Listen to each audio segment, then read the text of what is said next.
7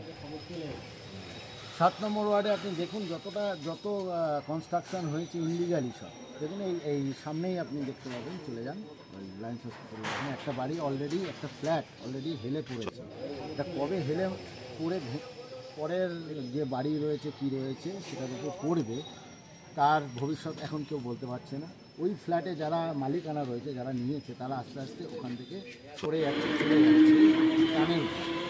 এইভাবে করতে যদি যায় তো মানুষকে বিপদে ফেলে কিছু টাকার বিনিময় এই ইনলিগাল কনস্ট্রাকশনকে প্রাধান্য দিয়ে প্রায়োরিটি দিয়ে যে করাচ্ছে, এগুলো তো মানুষকে 8, 9, 10 বছর পর হোক, 5 বছর পর হোক, মানুষের প্রাণনাশ করার পুরো চক্রান্ত করছে শুধুমাত্র পয়সার বিনিময়ে। তো আমরা এই জিনিসটাকে বারবার করে পৌরসভা থেকে শুরু করে যে স্থানে এসে হচ্ছে আমরা আন্দোলন করছি। এরা যেহেতু সরকার পক্ষে রয়েছে, এদের ক্ষমতা রয়েছে, প্রশাসনিক ক্ষমতা, সমস্ত ক্ষমতা, সেই আমাদের এই বাধাটাকে উপেক্ষা করে এরা কিন্তু এটা চলবে না। মানুষ বুঝতে পারছে, মানুষ জানতে পেরেছে যে কে দোষ, শুধুমাত্র লক্ষ্মীর ভাণ্ডার দিয়ে মানুষকে ভালো যায়। আমি Khokan Mondal, vice chairman, Uttarpara Kotrung municipality.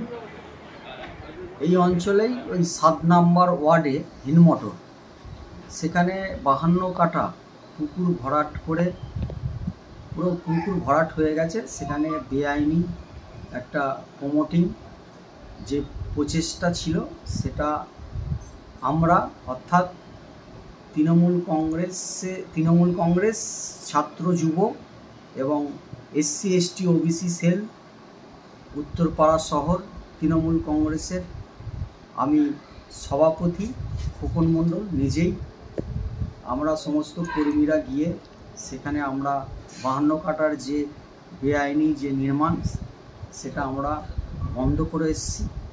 সেখানে আমরা প্রতিবাদ করেছি, কারণ সেই এলাকার আমরা উত্তরপাড়া শহরের সমস্ত, আমি নিজে সারা শহরে আমি নজর রেখেছি কোথায় কি বেআইনি কার্যকলাপ হচ্ছে, অ্যাক্টিভিটি হচ্ছে, ইনলিগাল অ্যাক্টিভিটি হচ্ছে। কারণ আমরা আমাদের সভানেত্রী, জননেত্রী, বাংলার অগ্নিকন্যা, বাংলার মুখ্যমন্ত্রী মাননীয়া মমতা বন্দ্যোপাধ্যায়ের কাছ থেকে এই শিক্ষাই নিয়েছি যে অন্যায়ের বিরুদ্ধে লড়তে হবে, মানুষের পাশে থাকতে হবে, জনগণের পাশে থাকতে হবে, যাই বিপদ আসুক লড়াই করতে হবে। এবং আমাদের প্রধান সেনাপতি অভিষেক বন্দ্যোপাধ্যায়ের কাছে এই শিক্ষাই নিয়েছি।